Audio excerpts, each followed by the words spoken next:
oo shaqaynaya adoo gurigaaga iska joogo marka waxaan ku soo gabagabeynayaa Galabeeraha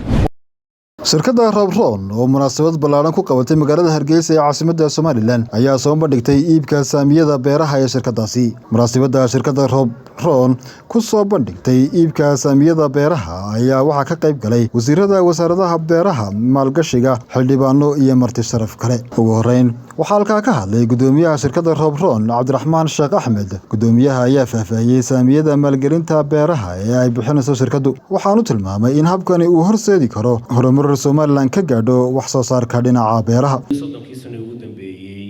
waynu isku daynay inaynu wax soo saarno iyadoo loo daba fadhiisanayay hay'ado iyo wadamo kale oo dibadda ah. Waxaa caddaatay inaanay noo soo socon cid ina badbaadinaysa oo hadafkeedu uu yahay inay ummadda Soomaaliyeed quudiso. Marka maxaa inooga qorshe ah su'aashu weeyaan maalgelinta waa ta ugu muhiimsan waayo xirfad waynu iibsan karnaa haddaanad haysan dhulna waynu leenahay dhulkeennu dalka Ingiriiska uu ka weyn yahay laakiin wax soo saarkeenu aad buu u hooseeyaa run ahaantii 2008 waxaa adduunka ka dhacay dhaqaale burbur ay u horseedeen bangiyada iyo meelaha khasnajiga ah go'aamo xun oo ay gaadheen dabeedna financial crisis baa adduunka ka dhacay wadamada reer galbeedku waxay waayeen cid maalgelisa mashaariicdoodii dabadeed waxa la ansixiyay sharci odhanaya crowdfunding ama ummaddu intaysan ay isugu timaado ayahooga ay ka tashan karaan iyaguna ismaalgelin karaan marka iyagu haddii ay ka maarmi waayeen inaguna ka maarmi mayno oo teenu dee waaba daruuri maanta nasiib baynu u leenahay inaynu leenahay 2 warshadood oo daqiiqood iyo 3 warshadood oo saliidaha ah nasiib wanaag Robron waxay helaysaa meel u geyn karto wixii ay soo saarto beeralayda u iibin karto dabadeedna macaash wanaagsan laga heli karayo intaan beeraha aan qodan ama qurba joog ama halkan joogtay magaalo joog ah ee shaarka caadiga kabaha baalashaysan wateen aanu ka mid ahay sidee baynu beeralay u noqon karnaa qof walba beeralay uu noqon karaa adigoo Soomaal gashanaya shirkadda Robron waxa laga yaabaa maanta taas tiraahdo beer samayso inaad u baahato lacag $200,000 ceel baad qodaysaa beer baad iibsanay shaqaalaad samaynay waxaasoo idin marka aad samayso waxa laga yaabaa waa 5 sano haddaad dibadda ka timidayna badanaa way iska noqdaan gudaha haddaad joogtana waxay noqotaa meelo wiigii maalin magaranaysaa loo fasax qaato beeruhu markaa maaha inay noqdaan meel runtii sawir la isaga soo qaado maalinta Khamiista iyo maalinta Jimcaha waa inay wax soo saaraan waxaan ku leenahay waxaasoo dhan uma baahnayn inaad gashid dhaqaalahaaga hayso waxoogaa soo maal gasho meelo kale maal gasho dhul iibso dabeedna waxaan helaynaa beero fara badan oo shaqaynaya adoo gurigaaga iska joogo marka waxaan ku soo gabagabeynayaa Galabeeraha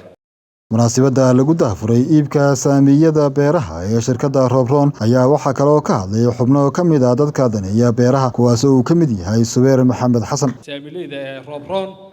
Robron waxa ay ka shaqeynaysaa isku sheegi mayno oo wax dalku aad u tabi jiray ummadina xor ma noqoto haddii aanay iyadu isku filaan oo soo saarin wixii ay cunaysay shirkadda Robron maanta waxay jawaab ka bixinaysaa oo ay halkan u timid inay ka jawaabto baahidii cunto ee dalka taalay fikirka kale aan ka helana waxa weeye in la maalgeliyo beeraladeena hadda daanu ka dalku joogaa 8 sano waddankaas Sweden joogay dal kasta dadkiisa dhisa marka taarabay inaan dhalinyarada xaggan joogtay daawan doonto dalkiina aamina dadkiina aamina oo fursadahan laynoo keeno inaynu garab iyo hiilba siino waana inaku haddii wax qabsan weyno deeyaanaynu hay'ado wax ka sugin ama wadamo kale aan wax ka sugin gabagabadiina waxaa hadalkiisa ka dambeeyay wasiirada wasaaradaha beeraha Cabdulqaadir Iimaan Warsame iyo maalgashiga Dhagaweyne waxayna soo dhaweeyeen fikradan ay la timid shirkadda Robron ilaahay banu mahadnaqaynaa isugu keenay hoolkan quruxda badan iyo madashanba aynu ku daafurayno Robron waxaan marka labaad u mahadnaqaynaa Boundary Mills Group oo mar horena inoo sameeyay madal sidan oo kale ah mid ilaahay loogu mahadnaqo in loo jeestay xaqii beeraha xaqii dhulkeenu waa dihin yahay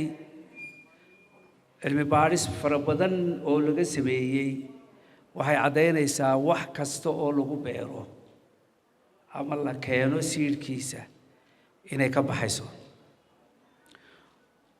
waa dhul la baaray muddo fara badanna la baarayay oo hore researcheska ama resultskii ka soo baxayna ay ahaayeen laga soo bilaabo kontomeeyadii in dhulkan Somaliland yahay dhul cimiladiisu wanaagsan tahay ciidiisu wanaagsan tahay runtii waxaan bogaadinayaa shirkadda Robron ee maanta daafurtay mashruucan weyn ee beeraha runtii kambanigani maaha markii ugu horeysay ee uu keeno mashruuc weyn ee uu dalka Somaliland ka fuliyo wax isku darsiga iyo maalgashigu waa dhaqan aan isleeyahay in aan promote garayno oo aan horumarino aan ka shaqeyno in uu yahay wax soo saarkuna waxaan isleeyahay oo meelaha ugu mudan ay tahay in maalgashigu ka dhaco hadda waxaad moodaa in Somaliland in badan beeralaydu waxa subsistence farming la yiraahdo oo qoys ama nin reer miyo hectar ama in yar wax ka qoday wax soo saarkeenu ku koobnaa kolka runtii waa nasiib wanaag in la helo shirkad maanta mas'uuliyad iska saartay inay maalgashi ballaaran raadiso Robron oo ilaa hadda shirkadda kaliya ee nooceeda ah ee Somaliland ka jirta ayaa gacan ka geysan karta horumarka wax soo saarka beeraha ee Somaliland.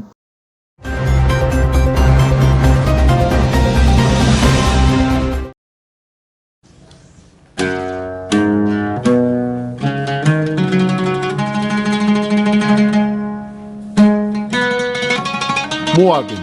noqo mulkiile beeraley ah adigoo saami ku yeelanaya sharikadda beeraha ee Robron.